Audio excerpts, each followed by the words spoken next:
உனக்கு எதுவென்று எனக்கு மறைத்தாலும் என் கண்கள் ஏமாறுமா? புரியாத புதிராய் விளங்காத விடையாய் இருந்தாலும் உண்மைகள் பொய்யாகுமா?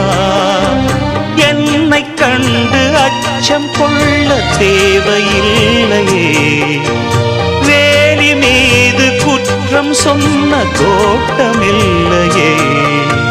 நண்பன் என்று என்னை ஏக்கும் நாள் வரும், அந்த நாள் வரும்.